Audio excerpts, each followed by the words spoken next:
So we're excited and grateful to have Derek Notman here today. Derek is a teacher of awakened embodiment, distillation of movement exercises, such as Indian club swinging and Chinese internal martial arts, as well as the healing arts. Derek offers online courses and private coaching through his website, islandphysicalculture.com. I've been lucky to have known Derek for about 3 years, mainly studying Chinese Kung Fu with him, which has been very transformative and fun. But Derek also practices a self-care and healing art called Jin Shin Jyutsu, which I've been very eager to learn about. The few Jin Shin exercises I've tried have been very therapeutic for me. What I really like about it is that anyone can do it. And I think Derek will be sharing some Jin Shin practices in this video that we can do for ourselves. I think everyone can use some self-care practices in 2022. So without further ado, welcome, Derek. Thank you for being here with us. My pleasure. Thanks for having me.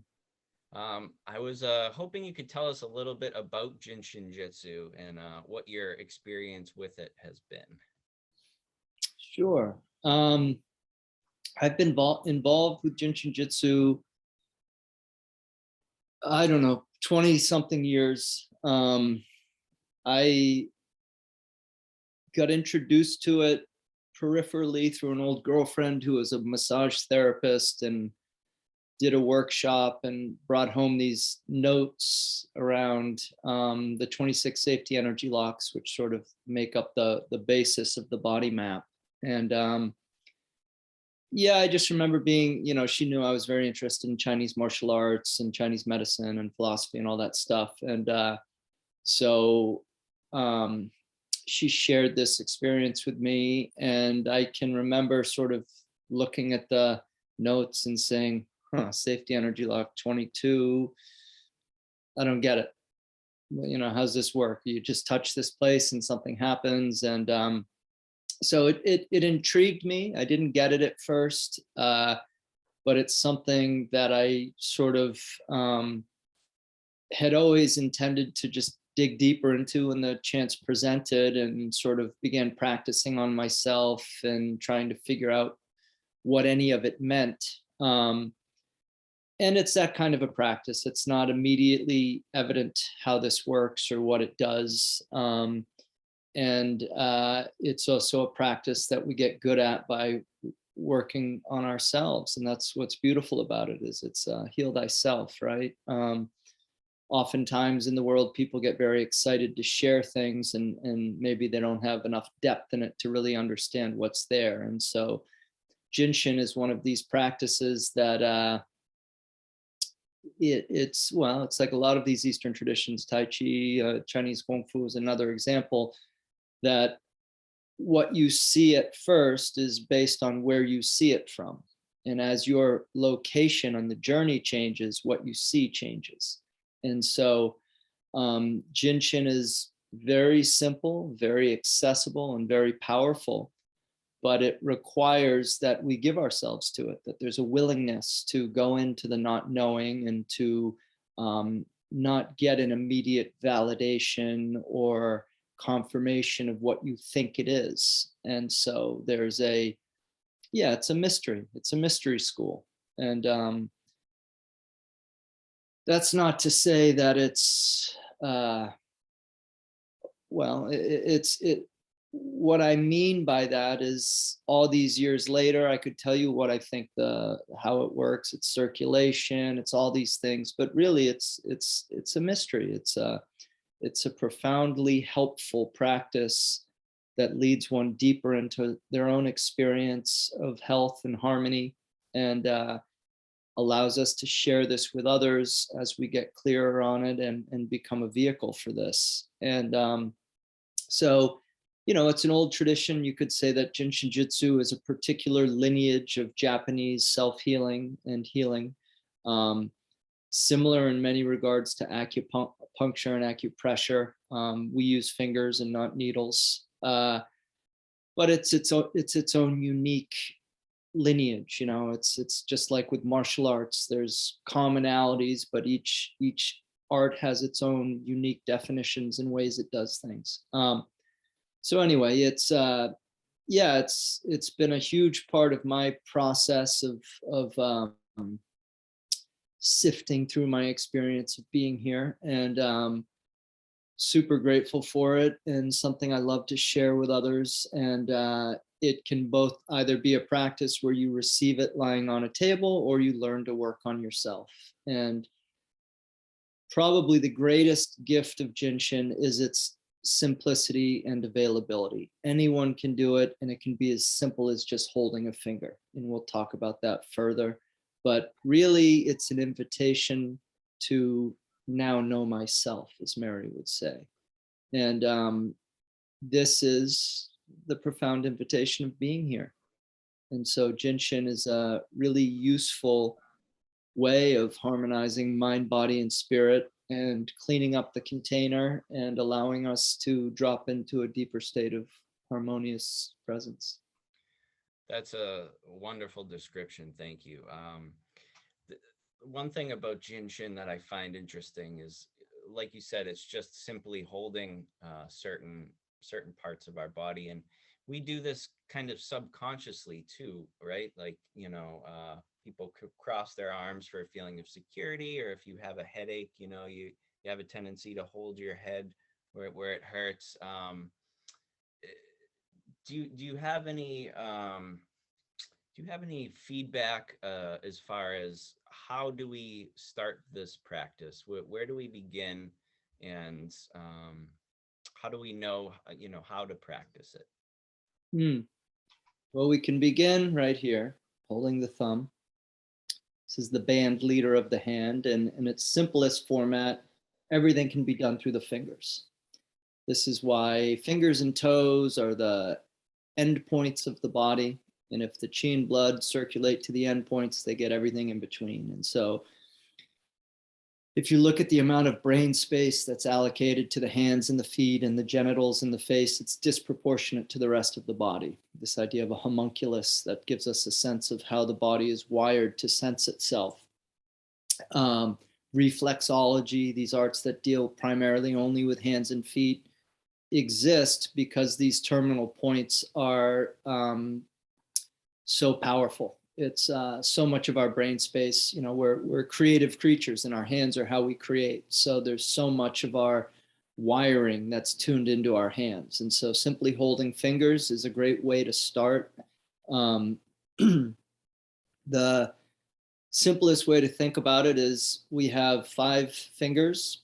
Each finger represents what we would call a depth. I don't want to get too technical here and lose folks, but a depth you could think of as the different depths of the body, and these relate to the elements. So in Chinese medicine and Oriental traditions, or I don't know the PC language, but in the East, these traditions of healing are all based around the idea that disease is a function of the intermingling of the elements. And so the body has earth, it has fire, it has water, and it has air. And in Chinese, it also has this idea of wood, or the binding element.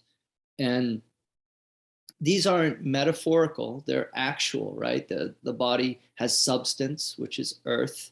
It has water in it. If you didn't have water, you would be dead. It has fire in it. If you're not warm enough, you will die. And it has air in it. If it doesn't have air, you will die, right? So these aren't imaginary poetic terms. They're actually quite meat and potatoes. And so to get back to the fingers, each finger represents an element. So we have earth for the stomach and spleen. We have water for the kidney and bladder. We have wood for the liver and gallbladder. We have air for the lung and large intestine. And we have fire for the heart and small intestine. So holding a finger will balance that element and the organ function responsible for that element. So literally, it's as simple as lovingly holding any of the fingers. there's layers of detail and depth, meaning the next thing we might say is that each element is responsible for an attitude that can become a fixation if that element isn't in harmony. So if the earth element is out of balance, the stomach and spleen function energy, we might experience worry or preoccupation. So holding the thumb can help to release that attitude from being fixated. For the index finger, it's fear for the kidney and bladder. For the middle finger, it's anger for the liver and gallbladder. For the ring finger, it is grief for the lung and large intestine. And for the little finger, it is over-efforting, pretense, trying too hard for the heart and small intestine. So holding a finger can directly help with an attitude. So if you notice you're angry, hold your middle finger. If you can't remember any of that, just hold any finger.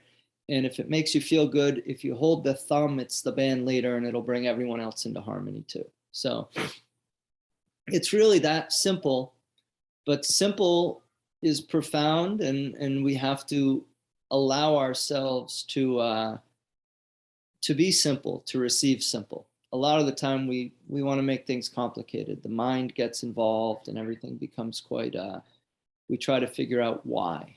And that's maybe not the right question because we don't really get that answer. Again, it's a mystery. And not just JinShin Jyutsu, all of this, being here, the mystery never leaves you. Oh, that's great. Thank you for that. So what I was thinking is that you can hold each finger, maybe once you practice, if a finger feels stronger, or maybe elicits more of a response in ourselves, like a way of getting in tune with the body almost. Can you can you speak about how this relates, I guess, to your other practices that you do, like martial arts and movement and meditation? I know that JinShin can be used to heal, let's say, aches and pains in the body, or as you described, the emotions like anger and fear can be treated from holding a finger. How does this interrelate with the movement stuff that you do? Yeah, good question. Let me just back up and say, holding a finger, just to give some guidelines, because I realize it feels very open-ended for people. One thing you could do is count 36 breaths. Exhaling is 1, inhaling is 2, exhaling is 3, inhaling is 4, and work your way up to 36. This is a useful parameter or container for the practice. What you might experience while you're doing it is a sense of well-being, a sense of relaxing, releasing. The breath may deepen. You may get all kinds of little sensations and releases or not. It all depends on each individual and where they are in their process. But in general, when you hold fingers, you want to be listening and noticing your experience. It's no good to hold the finger and then just have your head be totally somewhere else. All of this is an invitation to listen, to be with the self, and to drop deeper into stillness and silence. Stillness and silence are preconditions for health and healing. And so we learn to embrace that and deepen that. Stillness and silence are also relative qualities. So the deeper we get, the deeper our stillness and silence go. It's not the same for everyone. Everyone's stillness is not the same. So this is really what we're moving toward, and the practice gives us a form, if you will. So in that sense, it's similar to these other practices, meaning that you have a form in which to study an experience or a phenomena. And whether it's JinShin or martial arts, I'm of the opinion, and the way that I practice and teach is that it's all about developing the two characteristics of releasing, letting go, and learning to listen. We listen to know what to release, And when we release, we come into a deeper state of being able to listen. It's a constantly deepening recursion. Your ability to be quiet makes you a better listener, which in turn lets you become even more quiet. And so I really believe that tension is the impediment.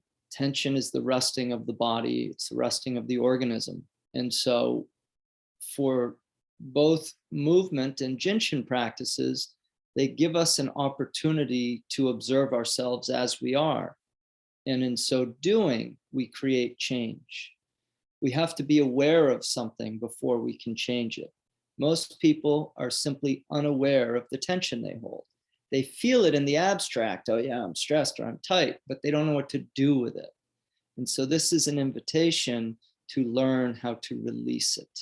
And that's a process and a practice. So the more released and relaxed the body is, the more capable it is, the more it's able to express its design and its naturalness. And in naturalness, there's strength and power and harmony. So JinShin, in my world, is a passive aspect of training, meaning it's doing the same thing as your practice. It's just doing it differently. When we're moving, we're listening to the quality of our movement, listening into the body to notice the tension. There's a volitional component. I am intending and moving. In JinShin, it's more passive. I'm listening, but I'm not doing anything. And so I'm listening at a deeper level in a different way. But the result is the same. I am ferreting out tension and discomfort in my body by learning to recognize it. And in recognizing it, I give myself my deeper self, if you will, the part of me that's beating my heart while I talk to you and digesting the sandwich I just ate while I talk to you. If I had to be responsible for that, the one who's talking to you would be dead in a couple hours, probably. It's just too much to know how to process and deal with.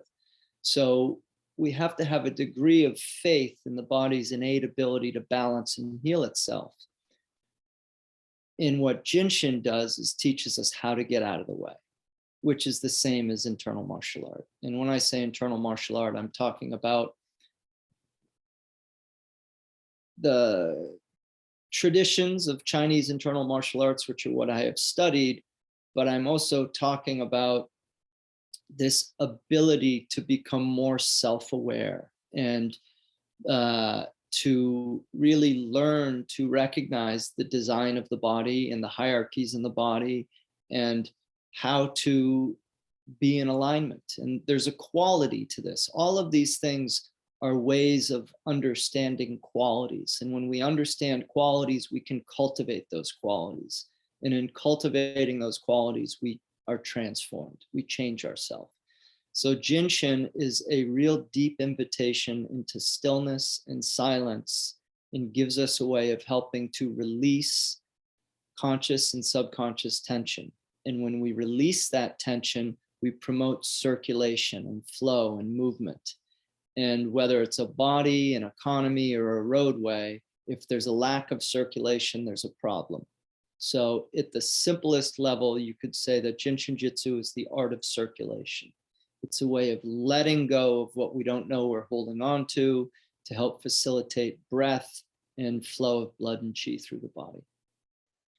That's wonderful. Thank you. And you know, I know that JinShin is a very deep practice. So it's nice to kind of get to the root of why we do this. And so I would hope that or I was hoping that you could share some JinShin with us, that maybe give us a few practices that we can do, daily, for health maintenance and kind of mitigating stress and just listening. Sure. Just to reiterate, we've got the fingers, lovingly holding a finger. And the idea is it's like a good hug or a handshake. There's a sense of connection, not overwhelming, not underwhelming, but just right, connection. That's what we're looking for. As we do this, we bifurcate our attention, meaning I'm paying attention to the feeling, the felt sense of me holding my thumb. And then I'm curious about what that does, what that might do. What is my experience? Which means I have to get out of my head, because that's not where the answer is, and into my felt sense of being. And in doing that, I'm already moving energy. I'm already going deeper. So I like to say that the quality with which you listen is like if you were in the woods by yourself and you thought you saw an animal move. What do? You get quiet, you get still, you listen. The next thing that moves is going to catch your attention. That is how we're listening. There's a sustained sense of self-awareness tied into the felt sense of my being that is related to the holding of the thumb in this case. So holding all of the fingers in this way, very useful. You can treat everything through the hands, and that's something that I'll be talking about in more detail in the future. A few other very simple holds, so let me circle back and say, we map the body to have 26 safety energy locks that are bilateral on the body. These safety energy locks aren't points as in acupuncture. They're a larger general area, and they tend to be at confluence points where a lot of things come together, because that tends to be where traffic problems happen.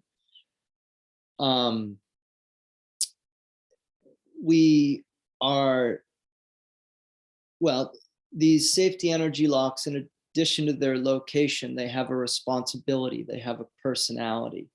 And so there are words, qualities, virtues that are associated with them. So for instance, one very simple self-help that we could do is to hold our 19s. The 19 is at the crease of the elbow, just on the top.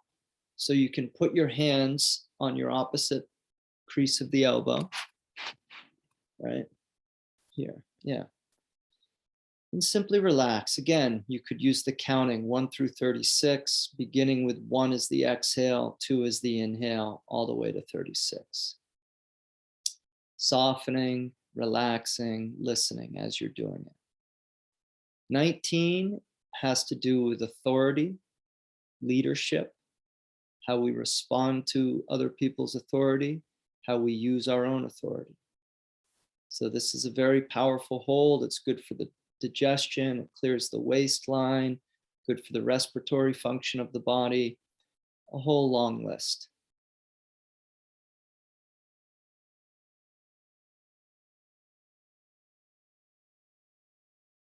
And we just simply are the dropping of the shoulders and the relaxing into the body.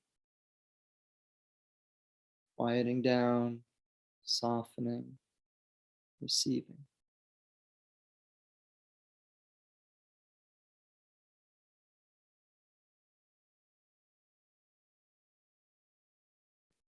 My recommendation would be 20 minutes a day. Take a little nap, hold your 19s, or any of the points. We'll cover a couple more. It's useful to know that it's cumulative. Even if you can only do it for a couple minutes here and there, it adds up. I'm always holding something. My hands are not busy doing something else. I'm holding a finger, I'm holding a safety energy lock. It feels good. It's calming, it's soothing, and it's useful. So why not? It all adds up. So 19s, authority. 22, just below the collarbone. You can either cross hands or have the hands be even. Either way, you can explore and see what you like. This is about acceptance, adaptability, flexibility.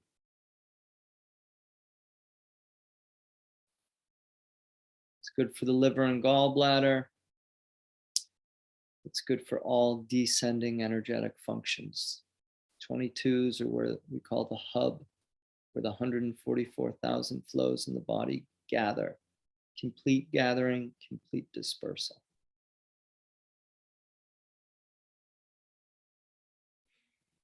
And my invitation would be to just explore these different holds that we're going to cover. And just notice what it does for you. Notice what shows up, how it makes you feel. Be curious. This is the most important thing. One of my favorite quotes is when Rumi said, "Sell your cleverness and buy back your bewilderment." Be curious.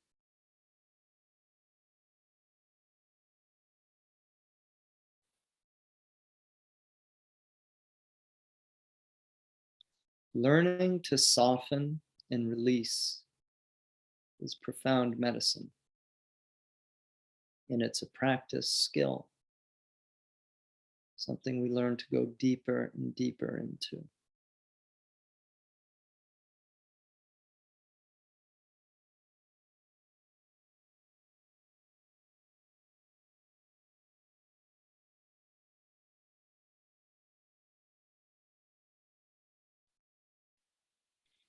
Beautiful. So that's 22, acceptance. And then we can give ourselves a hug and hold our 26s. This is about fulfillment, completion, that which was, is, and ever shall be.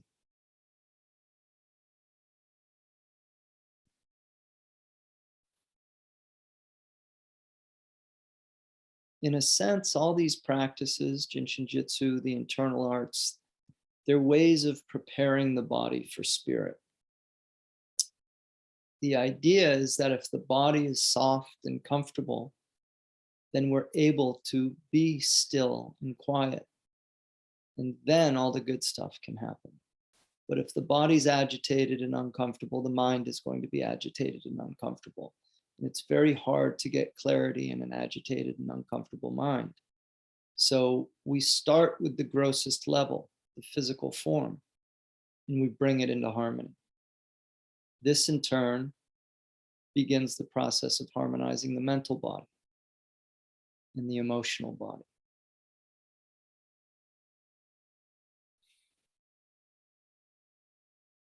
But it's really so simple, but it's not easy.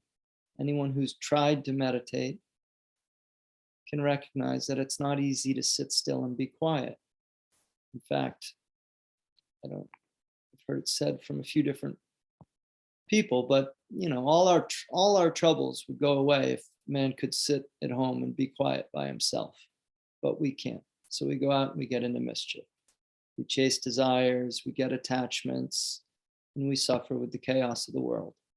So really, JinShin is a way of finding a port in a storm, so to speak. It's a way of recognizing, oh, I'm getting caught up in the world, things are getting frenetic. I can hold a finger. Oh, I can hold my 26s. Gives us a chance to take a step back from the moment we're experiencing and regroup, regather, reassess. Most of the time we're being swept downstream by life, by activity. So the question becomes, how do we get out of the current? How do we circle out of it and find a place? We want to be on the bank watching the river go by rather than in the river trying to get out of its current. And so in a very simple way, all these holds provide us a way to be more embodied, to be more present in the physical body. So we have a space from which to observe the mental and emotional body, to observe the situations that arise and not be reactive. When the body's tight and tired, it's reactive. And when we're reacting, we have no choice. We are at the beckon of whatever the situation and circumstances are. So JinShin really is a profound but simple invitation to return to the self, to sit quietly with oneself, and to notice, to be curious, letting go of all need to know, to figure it out, to understand. That's just the mind trying to keep you from being quiet. That's what it does.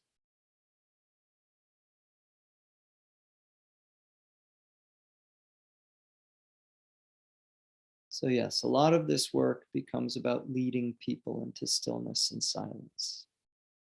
There's an energetic thing that happens through presence, where one person can catch it from another. This is what a teacher does. There's two things needed for any of this work: clarity on what the process and practice is. This is the responsibility of the teacher. And then willingness on the part of the student to be willing to show up and do the work. Without those two things, it's hard to get anywhere.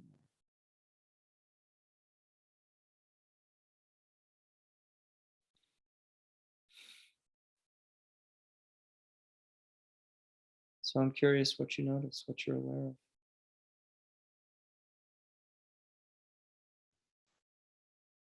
I feel a very deep stillness and peace. Beautiful. It's that easy.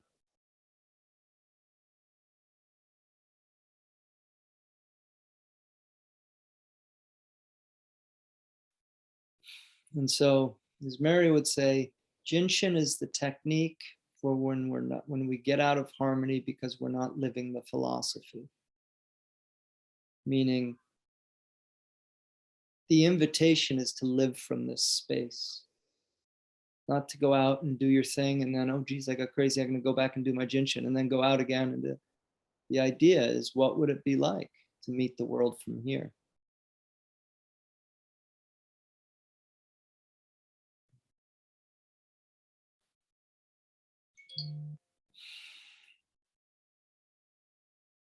It's that easy.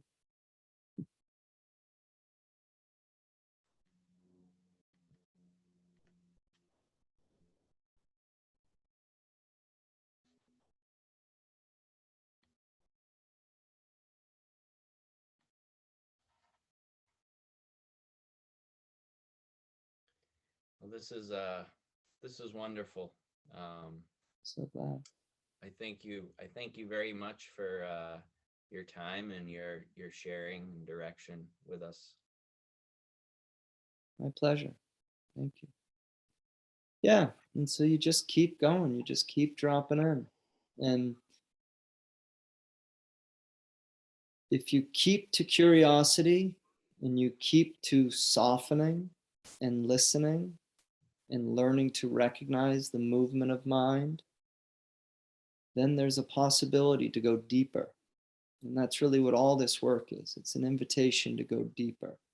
We live in a horizontal world where everything's going out around us, but not deep. It's all superficial. You see it in movement, you see it in healing. Part of it is everybody's in such a hurry. They want to be able to do it now. But anything that's really containing something asks something of you. It doesn't give it away right away. You have to be changed by the practice. And for that, you have to be willing. If there's no willingness, none of it works. So to be patient with yourself, and to be curious, to be willing. This is the key.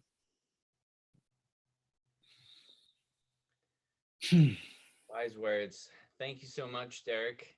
Thank you, John. My pleasure. You can find Derek on islandphysicalculture.com. And yeah, this has been wonderful. Thank you so much.